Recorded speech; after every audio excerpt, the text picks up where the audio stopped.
What is good, YouTube, and welcome back to MKE MANIACI, man. We gotta talk about it. We got to talk about it, man. Smackdown just went off the air about 15 minutes ago, and tonight's show was explosive. It had a very explosive start that honestly got me very excited for the six-man tag team match that we're getting at Money in the Bank next weekend with WWE Champion Cody Rhodes and RKO versus this new Bloodline 2.0 fire start of the show, man. Listen, in Madison Square Garden, we had Tyrese Halliburton and Jalen Brunson square off. We had some fire triple threat matches, Money in Bank qualifiers.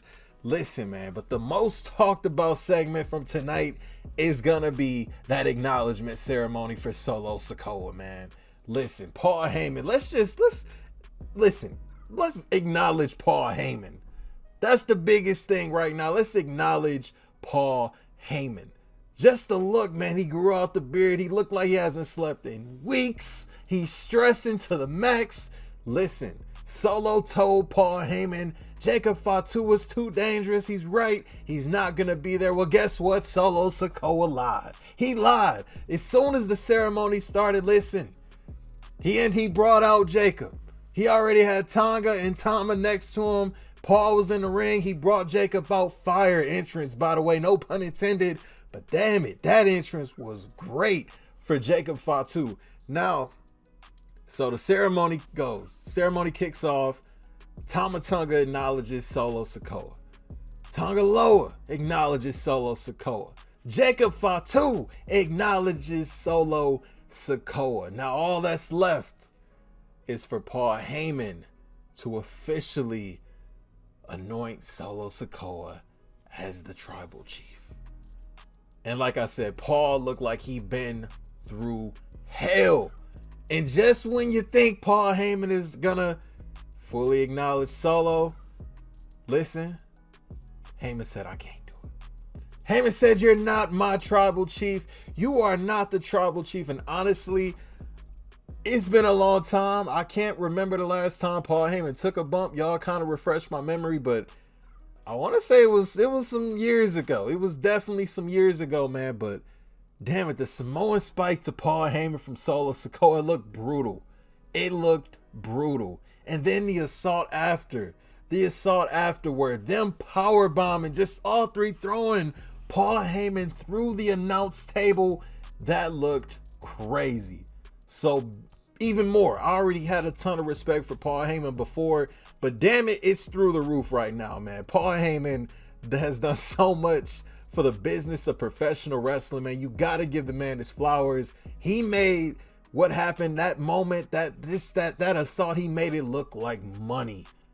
We're 4 years in to this Bloodline story, and it's changed so much in the last 4 years. It's crazy that is still just as relevant today as it was during the pandemic, during that era. Listen, so here's what I think. Clearly, this is going to end up leading to a Bloodline Civil War, and especially what they did to Paul Heyman tonight. Man, Roman Reigns was already going to get the pop of a lifetime whenever he does decide to come back. But damn it, this is going to be, they're going to need an outdoor stadium because, listen, the roof is going to cave in when Roman does return. He is going to be what Vince wanted him to be in 2015. He's going to have that exact reception, the babyface. Listen, it's going to be crazy. Now, here's the question. So, what happens next? So, clearly, we got the six-man tag team match at Money in the Bank, where I can honestly see Solo and his team going over Cody Rhodes and his team, making Solo Sikoa the #1 contender for SummerSlam. And after SummerSlam onward, it's going to get a little murky. Because does Solo take the WWE title from Cody?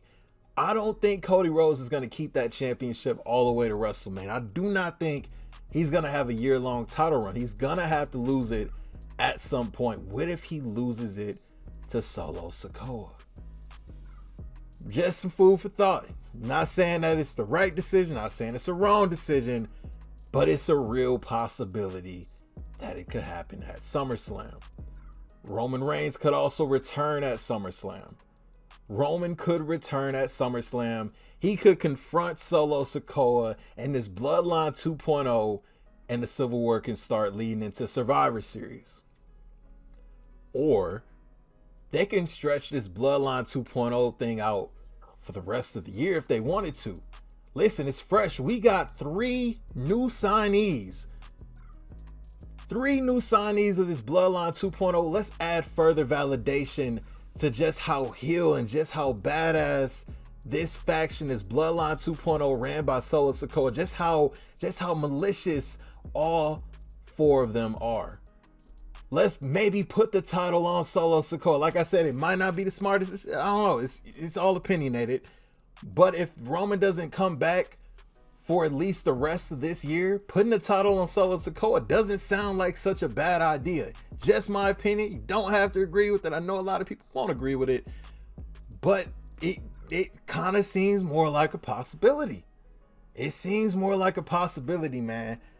So I could honestly, if Roman doesn't return at any point this year, let's say he comes back the first Raw of 2025, the first episode of Raw that's on Netflix, perfect way to draw viewers in. Listen, next year, maybe WrestleMania, maybe they're still gonna do The Rock versus Roman. I don't know. There's so many possibilities with this feud, but I kind of do see Paul Heyman being written off TV after tonight. I think the next time we see Paul Heyman, he's going to be next to Roman Reigns. Maybe even Jimmy Uso. Maybe even Jay.